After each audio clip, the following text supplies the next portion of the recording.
Hello, this is Pan's Folly, and you are now watching my introductory to Mastermind solo play. I may or may not have told everyone I am a big alcoholic. Not alcoholic, I don't drink, but we do have quite a few characters that I enjoy playing. So this series is going to be a mastermind. His hero's name, or non-hero's name, is Necro-Storm. He's a magic mastermind, and his daytime name is Randy Master. And his backstory is tragic. Randy Master is the youngest of 4 boys. His mother died when he was only 2 years old, so he was raised by his drunken father and tortured by his older brothers growing up. He missed his mother and was upset that she died so early in his life. He carried a chip on his shoulder his entire life and was always in trouble in one way or another. He wasn't a bad kid, just a misguided one. As an adult, he would work odd jobs and get by. However, it didn't always mean following the law. One day he was working an odd job for a local group of mystics called the Circle of Thorns. While he was cleaning up the back room, the place was raided by minks and a group of powered heroes. After everyone left, he went out into the main room to see what happened. It was a real mess. In the middle of the floor was a book called Dark Magic. It called to Randy. He picked it up and thumbed through it. His eyes landed on one page entitled Raise the Dead. Randy decided this was the book he was looking for. Now he uses his newfound powers for his own gain. He walks the line between good and bad in life and death. And this is his story as we level. So we're going to go ahead and get started. I am running on the hero side, but what I'll be doing is there is a power, or not a power, but a at level 25, between 20 and 25, where you can start to go rogue, and that's part of the later series that was added to City of Heroes, where you could go and be neither good nor bad, and it was on tips, and you could change your affiliation with heroes versus villains, and you can go all the way around. So we're going to go ahead and experiment with that system in these issues of the solo controller. Anyway, so he is a mastermind, and he summons the dead. He's a necromancer, like I said. So he starts off with zombie horde, and he's raised a zombie. Now I like to name my zombies, and I like to give them funny names. So like these guys will be Curly, Larry, and Moe. C-U-R-L-Y, Curly. So we'll start off with Curly, Larry, and Moe, and then we'll name the other zombies as they come into existence for us at higher levels. There's a few things that are special with this particular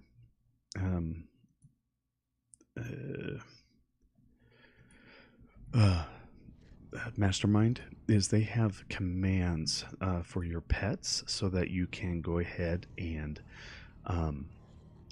make them work better for you.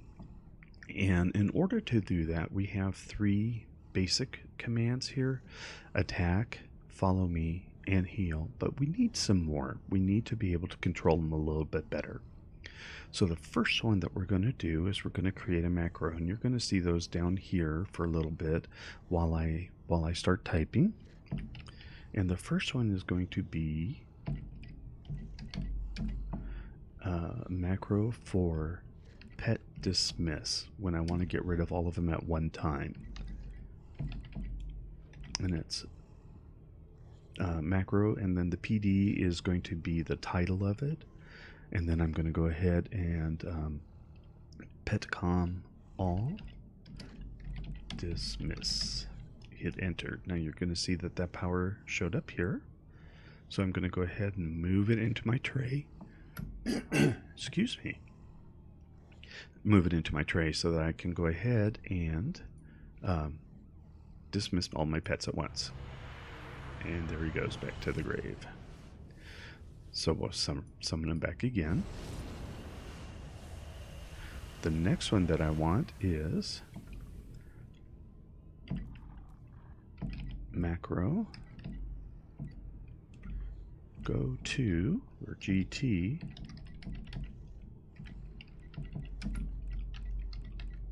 and this one will make him, or all of them, go to a spot that I designate. Now you can do that from here as well.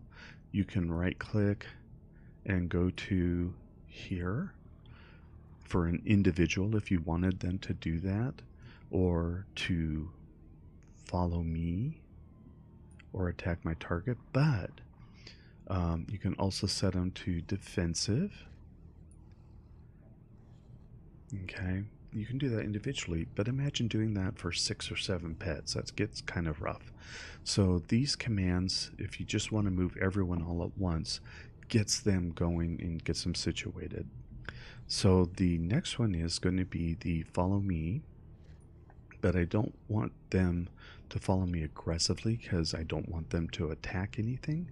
So I'm going to go ahead and have them follow me, macro, follow me, and this time we're going to put it in parentheses, petcom all follow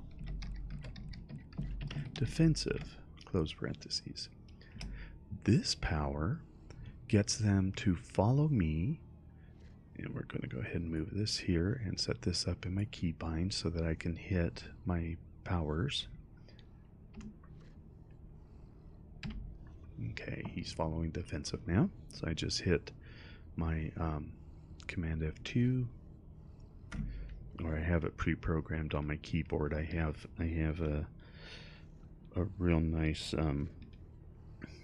keyboard with extra keybinds on this side that memorizes it, so I can push those. Anyway, so now he's following me defensively, and what that does is I get additional accuracy and damage when and defense when they're in follow mode.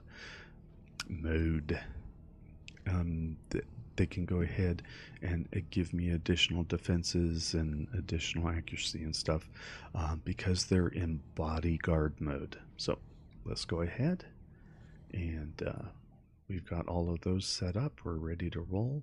I do have my mutation, secondary mutation power. I've set all of these up, so that gives me different powers and resistances and stuff like that, accuracy. This one is additional defenses to all of these, and you're going to see I have resistance to all, nothing at this moment except for defense to smashing. And we can set up more watching powers, which are here. We can set up additional defense for smashing and lethal. I could do defense, so here's where all my defenses are. So, and you can add those at any time. So if I wanted to watch I just add it to my monitor, and you'll see it's moved here, and then here I can move up and keep moving it up and build these as I go along. So there we go. So I can add defense watch, resistance watch, all that kind of fun stuff. All right, so let's go ahead. We're going to get started in the tutorial area, and I just breeze through these. If you're interested in the detail of what all of these are, the different steps and what they're showing you, I'll kind of give you a brief summary, but my other video, the solo controller, has a detailed and reads through all of these. So basically we're just running over here. We're learning how to meet up with contacts and how to interface with different items, and we've just been logged into the medical system so that as we get near death, we're knocked unconscious. No one really dies in City of Heroes, so as we get knocked unconscious, then we go and we'll be teleported to the hospital so we can recover. Or if you have a super base and there's a medical lab teleported there, you can go there as well. All right, so we're back at the first contact. He's got a green arrow over his head now, meaning that we have a completed mission. We're going to be introduced to a new contact, and you notice that went away. Here is our new contact. He's highlighted in yellow, which means we haven't talked to him yet, and it's Officer Parks. So we're going to run, or in this case power slide down. We have some inherent powers that were given when we first start the game, and we'll build on those as we go along. So my first power, of course, is Necromancy, but my secondary power is Storm, and that's going to be fun. So this one talks about the powers and the power tray, and then we're going to go ahead and talk to Professor Hoffman, and he's going to explain to us how the different bad guys con to us, where gray means we don't get any experience, green a little bit of experience, blue a little bit more experience, white they're equal to us and we're going to get about the normal experience amount. There's yellow, which it means they're a little bit stronger and we'll get more experience. Orange is 2 level higher than us and could be a problem, but we'll get a lot more experience. Red means that they're 3 levels higher than us and going to be a real fight. Could take a lot of time to wear him down, and we could be sent to the hospital.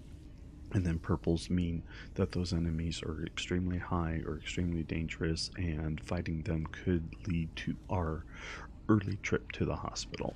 So that's what that talks about.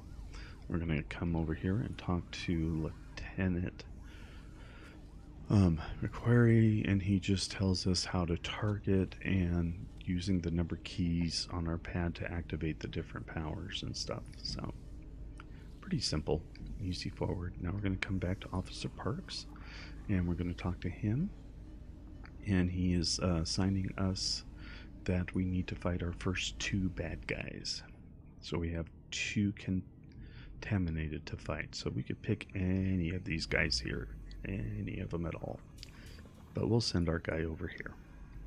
So what I can do is I can attack because he's in defensive mode, or I can go ahead and turn him into attack mode by hitting the attack key, which I will do now, and you will see him go charging off. In the meantime, my first attack power that I have is called Gale, and that knocks him back, and I just hit the aggressive one for that one. And while they're on their backs and unable to get up, he will go ahead and attack him. So we're going to go ahead and have him follow me defensively again, just in case someone tries to attack me, and turn on my travel power one more time. So come back to Officer Parks to finish off that mission, and we're going to be introduced to a new contact, and he's just showing us up here. You can see that we're gaining experience as we level. So there are 10 what we call buttons up here, or bulbs. 1 full bar equals 1 bulb. You get 10 bulbs and you level. Okay, or bubbles. You get 10 bubbles and you level. So we're coming up to the next one, which is Sergeant Hicks, and he's going to show us inspirations. And inspirations will be landing down here in this little tray at the bottom, and that's going to be, see, here we go, the inspiration tray. Now you can move them. You can put it back here. This is where it pops up, or you can move it and keep it off of the tray and arrange your entire user interface any way you want. So we're going to go ahead and talk about the missions, and we're going to receive the inspirations. So we get a red and a, so this is attack. Red increases your attack power or damage, and then the green heals you. So if you're down on life, which is the green bar up here at the top of your monitor, then you can click that and re-energize yourself. Alright, so we're going to go ahead. We have to defeat 4 contaminated this time. So we'll run over here, and we have 2 here, so we'll send our little guy in. Come on, Curly, you can do it. And this one here, I'm going to help Curly out by blowing that guy around, and we'll send Curly off to attack. And then I'm going to use my apprentice charm, which is one of my initial powers that I get because I'm magic oriented, and apprentice charm actually is kind of cool. It does some minor, very minor damage. It's in energy, but it also is a minus resist, so when they get hit, they're taking damage, but it's a little bit more damage because they don't have the resistance to it. So we'll go ahead and take care of these guys, and that'll be our 3 and 4. So we'll add that and that. Just wait for it to charge up, and there we go. Alright, Curly, come follow me. Oops. Yep, there you go. Turn on the power. It's a little laggy this morning. Alright, so we're going to go ahead and run over here, return to our contact, which in this case is Sergeant Hicks. And he's going to give us our first enhancement and tells us about how to handle the enhancements. And that's our first enhancement right here. It's a training enhancement. It adds 8.3% increased damage at level 1. We're at level 1 currently. So we'll go ahead and add that here so that Curly does a little more damage when he's attacking. Now our mission is to come down here and learn about the enhancements, and it just tells us that we have different enhancements. It tells us that there are 3 levels that you can get higher. So if I'm level 1, I can get enhancements up to level 4. At level 5 they'll be red, and that means I can't slot them. Also, if they're 3 levels lower than me, so say I'm level 10 and I have a level 1 enhancement, that enhancement's going to be red, meaning it's not providing any benefit to me whatsoever and needs to be replaced. There are also, oops, I guess I don't have to scroll. You can combine them, and I'll show you how that works in just a minute because we've got a second one that we can combine. And then also here there's invention enhancements. That's a system feature that was added in the game, and lets us build our own enhancements for a lot better quality. Plus they level with you or never go bad. So once you slot and then invented enhancement, it stays at that level. So you can get them all the way up to 50 at some point, but if I have a level 10, it's always going to provide the same amount of increase in my power. Okay, so we're going to be introduced to a new contact, Coyote, and click here to accept, and I did, and we'll leave, and we'll head down to Coyote now. Oh, that second enhancement, there it is. So we're going to click this one, put it in there, add the second one. You'll see we have 100% chance of a success, and now it's a level 1 plus or 2. So it went from 8.3 to 8.7, and that little plus means that it's powered a little bit more, and that happens on any of them. You can get up to 1 plus plus, which would be equal to 3. So if you slotted it with you found a level 3 enhancement and slotted it, you would get 3. It'd be the equivalent of 3, and you can get a 3 plus at that point if it combined 100%. Alright, so Coyote is going to send us to our first door mission. He's telling us that once we're done, we hit the exit button, and that'll get us out of the mission. So we'll go ahead and accept that. And he's now... Oh, we don't need to talk about anything else. So we're going to go ahead and select our mission here. Select it, and now it's red. And I do that on all my missions if I can get away with it, because that will help me know exactly where I'm going. If you have a list of missions from different contacts and you're picking one specific one, you'll see them all on your map, but if you select the one you want, it'll turn it red as the rest will be yellow, and that way you can go ahead and know which way you need to go to get to the door mission. Okay, so we'll go inside, turn off our power. When we're inside, the travel powers will use additional energy, or endurance. So you want to make sure that you turn that off so you can use as much attack powers as you can without draining all your endurance. In this case, Curly's going to be using most of his endurance. Alright, so these are the bad guys. We can see back here that we need to rescue Flower Knight. And to do so, we have to defeat all 4 of these guys before she'll work with us. Alright, so let's send in Curly. Now these guys are conning yellow to us, which means that they're going to give us some additional influence.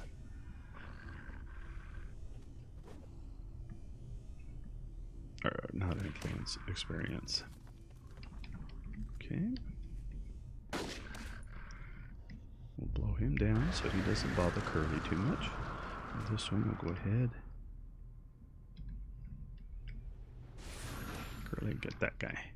There we go. So, oops, he shot me. That is a good thing I have power over life and death, because I can heal back up. Alright, thank you for saving me, Necro-Storm. You're welcome. Just call me Randy. We don't get any enhancements during this. That's right. Okay, off we go. We're gonna go towards where that computer is. Yeah. Oh, you hit me with a rock.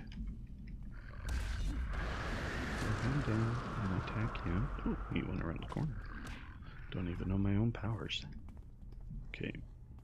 So what we're looking for is the interface for computer, which we commonly call a GUI. And you can hear, I have the ambiance turned up on the background so you can hear it. We interface with that glowy. Alright, and we found a clue. There's a clue, the formula. We've already saved Flower Knight. There might be some more guys attacking us, but if not... Oh, there they are. I knew it. Okay, get that guy first. And we'll blow them all down.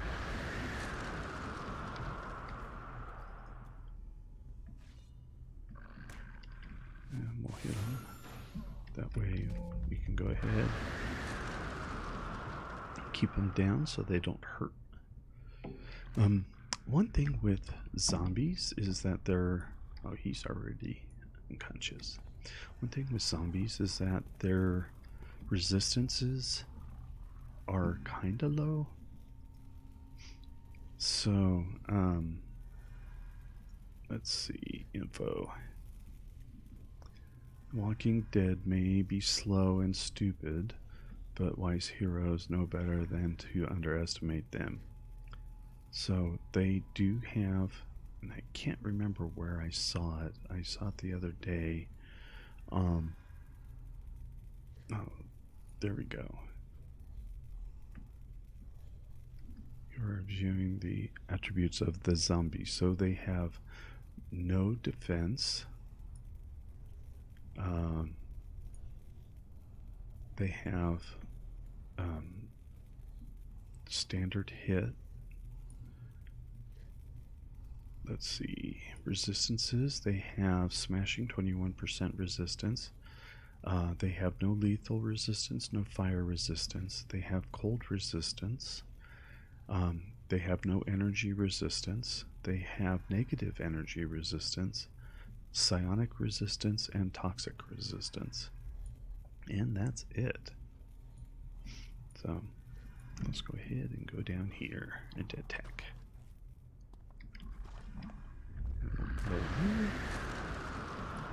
And the zombie will attack you. And that's it. We just leveled to level 2. Alright. So everyone's happy. Everyone's done. We're going to go ahead and exit the game. We're happy we made the next level. And we're going to go ahead, turn on our travel power so we can get back to Coyote. He is the contact that we're looking for. There he is, right up there. So I just leveled, so you can see I get a major boost to both resistances and defense. And if I was monitoring all of it, then we would see all of it load up here. I still have no influence. That's the money in the game, the currency. This basically just talks about how we have the flashing arrow up that we're ready to train, and we're going to visit Miss Liberty in Atlas Park. And we'll train up from here.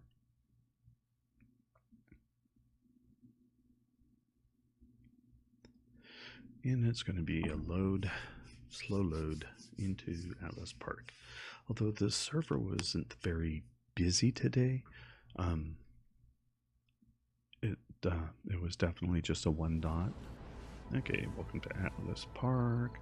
It's just telling you that we can speak to Matthew Habish if we would like, but I like to do the older missions, as you may or may not know from the solo controller play.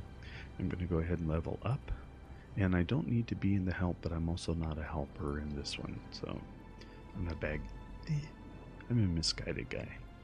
So we're going to go ahead and get our next power training. This is our hero contact here in Atlas Park, and she just basically tells us we're going to be getting our fitness and rest, and then we'll be visiting our trainer to get our next power.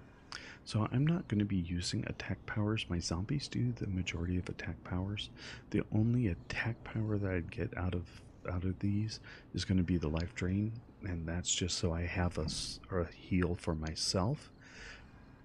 O2 boost is a heal for my minions, or if I'm in a party, I can heal my party members. It not only, let's go ahead and show the details.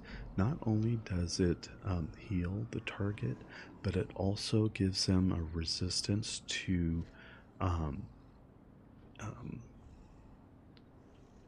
what is it called? Oh, like if they're unconscious or if they're held, I can break it for them and they can continue attacking. So it's not just a heal, it's a heal and a resistance to immobilization and to being held. So it helps them recover a lot faster. So it's a nice power to have. So I'm going to grab that one. So I don't see where it added. There, we'll move that up there because I use the keyboard, my number pad 0 to heal. And away we go. So I can hit Curly, hit 0, and now he heals for 15 points, which is nice. Let's see, we don't have any additional enhancements. We have no influence. So let's go ahead and meet up with our first contact. So this one here is the one that they're recommending, but this goes with a lot of the new story arcs that were added when they added the Going Rogue in Pretoria campaign. I'm not really, I'm okay with it, but I'm not really a big fan. So I'm going to go to the original context when City of Heroes was first released, and those are here in the City Hall. I'm going to go ahead and zippity-doo-dah this way. So I'm going to go ahead and turn off my chat from this point on, and I'm going to move my, I'm going to add to these, but I'll do it off camera, so that way I can go ahead and just watch my resistances, watch my defenses, and make sure that I'm protected. So anyway, these are the different, the 5 different origins. So you have technology, you have science, you have natural. What's the other one? I can't remember all of them offhand. There's 5. This one I don't remember. And the Magi is the magic, and that's Azra that we can go ahead and talk to. And she can, so even though it's given us here, we have to talk to him, we can talk to Azra and ask about available missions. And we can take down a few Hellions. And then we can also buy training. As you can see, it's only level 1. And we can get some inspirations from her if we need them. But she won't buy anything right now. And then these trainers here will sell us the level 5s, and as you can see, we could get level 5. However, we don't have any influence, and these cost 576 influence, so we're going to have to earn some cash first. Okay, so we're going to go ahead, we'll leave these guys here for now, and we'll pick up our first mission on the next go around of the Solo Mastermind. This has been Pan's Folly, playing on the Rebirth server. And for myself, and for Necro-Storm and Curly, we'll see you next time.